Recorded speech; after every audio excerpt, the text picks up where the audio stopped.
Ayan, hello everyone! Tara, kain muna!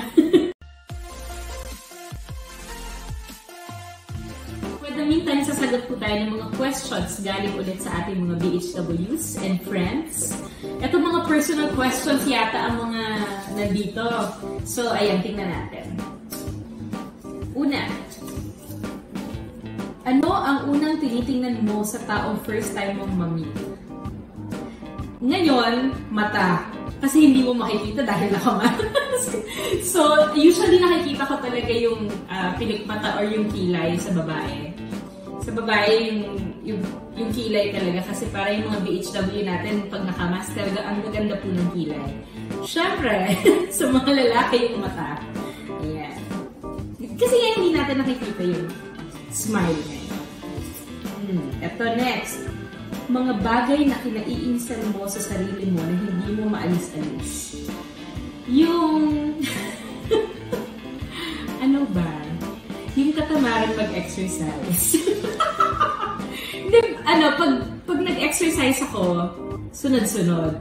Pero pag na-stop ako, sunod-sunod din. So, nakakainis. Minsan kailangan ko talagang pilitin para once na nakapag-exercise ako, sunod-sunod naman.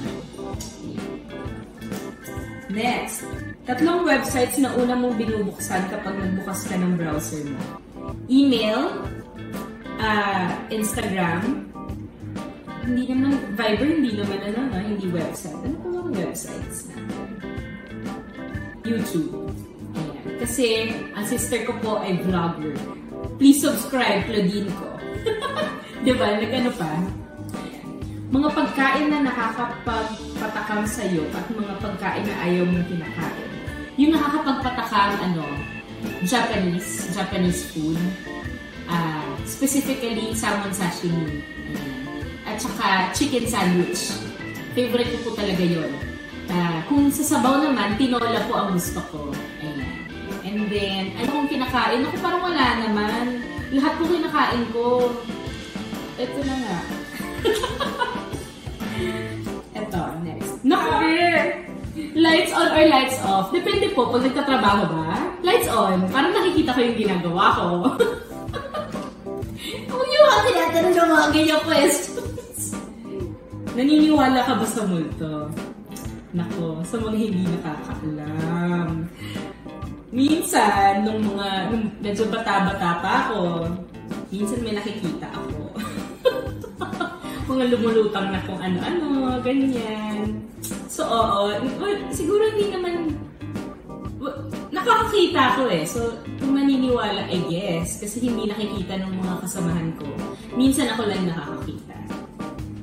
Ayun. So, ano ang mga bagay na hindi mo tinitipid? Ano ang mga bagay na hindi mo tinitipid? Depende. Kasi...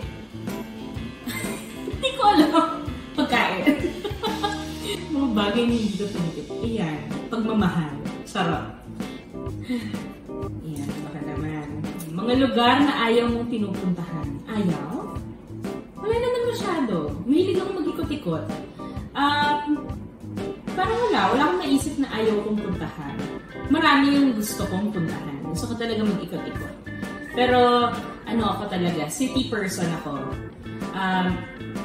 Okay naman ako sa beach, pero mas gusto ko lang na nasa city. Brand ng damit na lagi mong binibili. Shein. Kasi mura. Siyempre, pag hindi na magulang mo ang bumibili para sa'yo, doon tayo sa mas mura. Mas mura mas gusto ko. Minsan pupunta rin ako dyan sa Taytay. Di ba dati may Changgibon? Dati, nung hindi pa pandemic, wala pang pandemic, doon po tayo. Kasi mura doon. Ngayon, mga bagay na iinggitan mo sa ibang tao. Yung mga may love life, huwag nga ako, Valentine's talaga. Tall or short? Taller than me? Depende. Okay naman. At least kung short naman, at least di ka nauuntog, di ba? Yun yung mga perks. Hindi nauuntog yung short. Pero tall or short, taller than me. Hindi, madali lang yun. Kasi lang ako, 5'1" lang ako. Pabor ka ba sa death penalty? Hindi. I think life is very important. Kaya nga tayo nasa health, no? Kasi iniingatan talaga natin ang buhay.